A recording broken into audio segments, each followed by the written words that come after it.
पहले तो नमस्कार आप सबों को मेरा। और जहाँ तक ये सवाल सदन में सवाल जरूर पूछा था कि हमारे ढाका के प्रतिनिधि ने एयरपोर्ट की मांग की थी, लेकिन मैं उनको ये बता देना चाहता हूँ कि जिस ढाका विधानसभा की वो प्रतिनिधित्व कर रहे हैं वहाँ पर आज न ढाका और घोड़ासर में न एक बस पड़ाव है न ट्रेन का ठहराव है, और ऐसी जगहों पर एयरपोर्ट की मांग करके ये बताता है कि वो कैसे सोच के व्यक्ति है। देखिए, ये जो आप बात कर रहे हैं वो फुलवरिया घाट है, और फुलवरिया घाट जो मैंने चुनाव के समय में भी कहा था कि वो गांधी सेतु से बड़ा सेतु है। पिछले 12-13 सालों से वो बन रहा है। कई ठेकेदार आए और कई बार उनसे लोकल प्रतिनिधियों ने, जीते हुए प्रतिनिधियों ने और बड़े प्रतिनिधियों ने रंगदारी के नाम पर उस काम को होने नहीं दिया, और आज भी केवल पैसे की उगाही करने के कारण फुलवरिया घाट नहीं बन रहा है। और जन अधिकार पार्टी आने वाले समय में पंचायती चुनाव के खत्म होते ही, आचार संहिता खत्म होते ही, आदरणीय पप्पू यादव के दिशा निर्देश पर हम लोग वहां से पदयात्रा शुरुआत करेंगे जो कि कलेक्ट्रेट तक जाएगी। और इस बहरी गूंगी सरकार को हम ये बताना चाहते हैं कि फुलवरिया घाट ढाका विधानसभा और शिवहर संसदीय क्षेत्र के लिए कितनी आवश्यकता है उसकी। देखिए, ये जो सरकार है ये व्यापारियों की सरकार है, इसको समझना होगा। ये जो अभी की जो केंद्र की सरकार है या प्रदेश की जो सरकार है वो व्यापारियों की सरकार है। इनको किसान, युवा, मजदूर, बेरोजगार से कोई मतलब नहीं है, गरीबों से कोई मतलब नहीं है। ये सिर्फ धर्म और जाति के नाम पे राजनीति करते हैं। ये सिर्फ पाकिस्तान, चाइना की बात करेंगे, हिंदू मुस्लिम की बात करेंगे। इनका एक भी प्रतिनिधि 1 मिनट 60 सेकंड तक अर्थव्यवस्था की बात नहीं कर सकता है, नए रोजगार की बात नहीं कर सकता है, तरक्की की बात नहीं कर सकता है, किसानों की बात नहीं कर सकता है। आपने बिल्कुल ठीक कहा, जो 12-32-16 पहले 1185 रुपए का था, अब वो बढ़ के 1450 रुपए का हो गया, मतलब 22% का हाइक हुआ है। ये मार किसके ऊपर है? किसानों के ऊपर है, गरीबों के ऊपर है।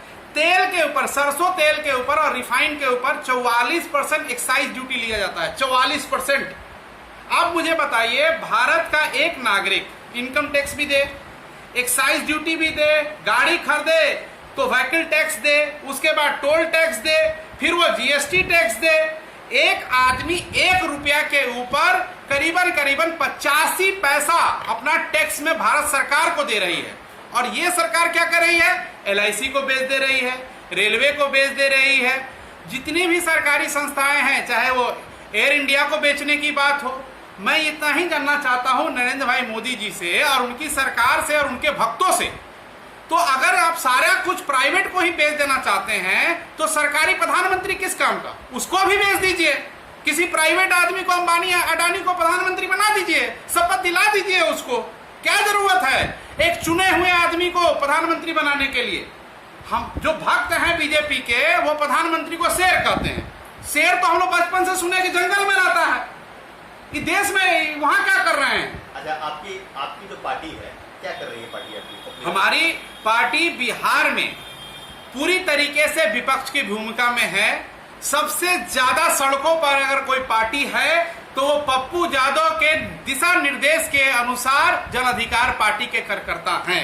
चाहे वो षड्यंत्र के तहत 32 साल पुराने मामले में आदरणीय पप्पू यादव को जेल में डालने का काम किया गया कि जन अधिकार पार्टी टूट के बिखर जाए, लेकिन विपक्ष के पार्टियों ने, खासकर एनडीए की जो सरकार है, उनको ये समझ में आ गया कि पप्पू यादव का कार्यकर्ता टूटने के लिए नहीं बना है, वो बिहार के निर्माण में भागीदार बनने के लिए बना है।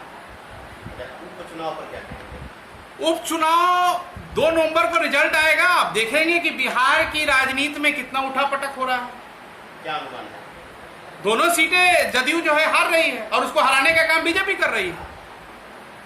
नीतीश कुमार को सोचना होगा। हमारे आदरणीय अध्यक्ष पप्पू यादव ने कहा है कि उन्हें सोचना होगा वो किसके साथ है। जब वोट ट्रांसफर की बात आती है तो नीतीश कुमार की जदयू को जो है वो बीजेपी अपना वोट ट्रांसफर नहीं कर पाती है। उसका परिणाम इस बार दोनों सीटों पर निश्चित दिखेगा और जदयू दोनों सीट बीजेपी के भीतर घात के कारण चुनाव हारेगी। देखिए, किसान आंदोलन जो हो रहा है, ये आप भी जान रहे हैं, हम सारा भारत के हम सारे नागरिक जान रहे हैं कि ये जो 3 कानून आया, जो काला कानून आया, जो उद्योगपतियों को हमारे जमीन को किसी तरीके से उनके हवाले कर देने की नीति जो सरकार ने बनाई, एमएसपी की बात हम करते हैं, लेकिन मुझे इतना बताइए कि बिहार में बिहार सरकार के पोर्टल पे 1,68,00,000 किसान रजिस्टर्ड हैं, उसमें केवल 7 लाख लोगों का पंजीकरण धान अधिप्राप्ति के लिए है और पिछले साल केवल 3.5 लाख लोगों का धान अधिप्राप्ति हुआ, मतलब 2.5% से भी कम। क्या एमएसपी की गारंटी है? इसी बात की लड़ाई हो रही है। 2005 में सरकार 16 साल हो गया है सरकार को आए हुए, सरकार के आते ही नीतीश कुमार ने मंडी को बंद कर दिया। आज किसान अभी धान अभी कटेगा, फसल कटेगा, हमारा जब कार्तिक हम लोग जब अपना सूर्य को अर्घ देंगे उसके बाद जो है हमारा धान कटना शुरू होगा और धान जब कटाई शुरू होगा तो 1100 रुपए, 1200 रुपए, अजीरन जाएगा तो 1250 रुपए। किसी को जो है आज भी किसी भी बिहार में जो उन लोगों को सिर्फ लाभ मिलता है जो ब्लॉक और नेताओं की दलाली करते हैं। इसके अलावा जेन्युइन किसान को बिहार में एमएसपी के ऊपर धान और गेहूं बेचने का कोई अधिकार नहीं है। और जहां तक आपने अपना सवाल किया कि सिंधु बॉर्डर पर कुछ लोगों की हत्या हुई और किसानों ने अपना मुंह फेर लिया, तो किसान वो हैं जो हिंदुस्तान को चलाते हैं।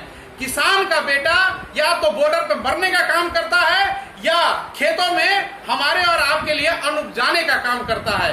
किसान कभी किसी से मुंह नहीं मोड़ता। अगर किसान भारत से मुंह मोड़ ले तो मोदी जी घूमते रह जाएंगे। किसान का जो दायित्व होता है किस तरह घटना करें। केंद्र में जो 3 गृह मंत्री हैं, 3 गृह मंत्रियों तीनों तड़ीपार हैं, 302 के मोकिल हैं। उनसे क्या आपको उम्मीद है कि वो किसान आंदोलन को शांतिपूर्ण चलने देंगे? वो जो घटनाएं घट रही हैं, पुलिस क्या कर रही है? वहां तो केंद्र की पुलिस है साहब, वहां केजरीवाल की पुलिस नहीं है, वहां अमित शाह की पुलिस काम करती है। और अमित शाह हो चाहे मिश्रा जी हो, वो तीनों के तीनों 302 के मुकल्लिब हैं और तीनों के तीनों तड़ीपार है। क्या भारत में और बीजेपी में और आरएसएस में क्या ऐसे लोग नहीं हैं, अच्छे छवि के लोग नहीं हैं जो गृह मंत्री बन सके? तो आज भारत की जो सरकार चल रही है ये पूरी तरीके से उद्योगपतियों के हाथ में है, जिन्होंने उन्हें चुनाव में फाइनेंस किया है, उसके हिसाब से सरकार चल रही है। क्या वजह है कि करारा मात खाना पड़ा पप्पू यादव की पार्टी को? पप्पू यादव की पार्टी को कोई करारा मात नहीं खाना पड़ा। पप्पू यादव की पार्टी बस धर्म और जाति का चोला उन्होंने नहीं ओढ़ा। आज का जो चुनाव हुआ 2020 में वो धर्म और जाति के नाम पे हुआ और आदरणीय पप्पू यादव की नजर में और जन अधिकार पार्टी के कार्यकर्ताओं के नजर में हर जाति एक समान है, हर धर्म एक समान है। और हम और हमारे जन अधिकार के कार्यकर्ता समूचे बिहार में इसी बात को हम समझाने की कोशिश जनता को कर रहे हैं। और आने वाले समय में आदरणीय पप्पू यादव और जन अधिकार पार्टी जिस प्रकार से आज एक विपक्ष की भूमिका में है, कल आने वाले समय में हम सरकार की भी भूमिका में होंगे।